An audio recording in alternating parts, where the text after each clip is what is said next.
નમસ્કાર દર્શક મિત્રો, તુફાન એસબી ન્યૂઝ સાથે હું છું આપની સાથે પાયલ બામભણિયા। તો જોઈએ આજના મહત્વના સમાચારમાં। શાળા કોલેજ નજીક નશાયુક્ત પદાર્થ વેચાણ કરતા ઇસમો ચેકિંગ અંગે રાખેલ સ્પેશિયલ ડ્રાઈવ અનુસંધાની કાર્યવાહી કરતી ભરૂચ જિલ્લા પોલીસ।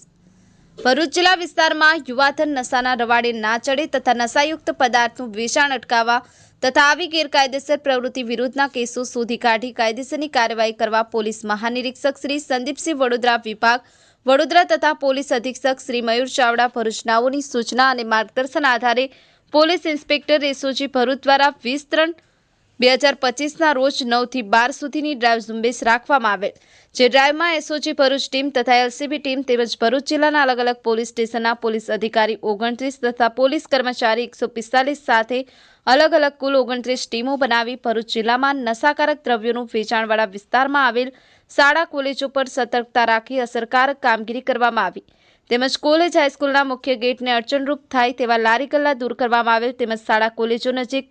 ક્રાઇટેરિયામાં આવતા પાન બીડીના ગલ્લાઓ પર બીડી, સિગારેટ, ગુટખા જેવી તમાકુ પ્રોડક્ટનું વેચાણ જણાઈ આવેલી ટોબેકો એક્ટ મુજબ પાવતી કુલ 77 રૂપિયા 13,700 દંડ કરી કાયદેસરની કાર્યવાહી કરવામાં આવેલ તથા પાન બીડીના ગલ્લાઓ પર આયુર્વેદિક સિરપ પીણાની આઠમાં વેચાતા નશાકારક પીણા અંગે સઘન ચેકિંગ કામગીરી હાથ ધરેલ। શાળા કોલેજોની આસપાસ મહિલાઓની છેડતીના કોઈ બનાવ ન બને તે માટે તકેદારી રૂપે પણ ચેકિંગની કાર્યવાહી હાથ ધરવામાં આવેલ તેમજ આવનાર દિવસોમાં ગંભીર પ્રકારના બનાવ ન બને તે માટે ભરૂચ જિલ્લા પોલીસ સતત પ્રયત્નશીલ રહેશે।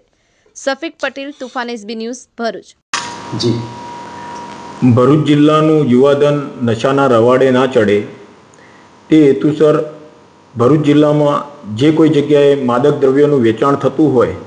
તો એવી જગ્યાઓએ ચેકિંગ કરી અને એવી પ્રવૃત્તિ કરતા ઇસમો વિરુદ્ધ કાર્યવાહી કરવા માટે તેમજ શાળા કોલેજો નજીક જો આવી કોઈ પ્રવૃત્તિ ચાલતી હોય તો એ જગ્યાએ એ વિસ્તારોમાં ખાસ ચેકિંગ કરી તેમજ શાળા કોલેજો નજીકમાં કોઈ ટપોરીઓ બિનજરૂરી રીતે અડ્ડો જમાવીને બેસીને વિદ્યાર્થીઓની છેડતી કરતા હોય તો તેઓના વિરુદ્ધમાં કાર્યવાહી કરવા માટે ભરૂચ જિલ્લા પોલીસ અધિક્ષક શ્રી મયુર ચાવડા સાહેબનાઓએ સ્થાનિક પોલીસ સ્ટેશનના અધિકારીઓને તથા એલસીબીના પીઆઈ એમપી વાળાને અને એસઓજીના પોલીસ ઇન્સ્પેક્ટર શ્રી એ ચૌધરીને સૂચના કરતા સ્થાનિક પોલીસ સ્ટેશનના અને એલસીબીના અને એસઓજીના પોલીસ અધિકારીઓ તથા કર્મચારીઓ મળી કુલ 29 જેટલી ટીમો બનાવવામાં આવી અને એમાં 145 પોલીસ કર્મચારીઓનો પણ ઉપયોગ કરવામાં આવેલો અને આ પોલીસ અધિકારીઓની અને પોલીસ કર્મચારીઓની ટીમો દ્વારા જિલ્લામાં જુદી જુદી જગ્યાએ આવેલી શાળા કોલેજો નજીક અસરકારક ચેકિંગ ઝુંબેશ હાથ ધરવામાં આવેલી। એ દરમિયાન કેટલીક શાળા કોલેજો આગળ તમાકુનું વેચાણ થતું હોવાનું ધ્યાનમાં આવતા એ તેઓના વિરુદ્ધમાં ટોબેકો એક્ટ હેઠળ કાર્યવાહી કરવામાં આવેલી છે અને ભરૂચ પોલીસ દ્વારા અવારનવાર આ રીતે કાર્યવાહી કરવામાં આવનાર છે।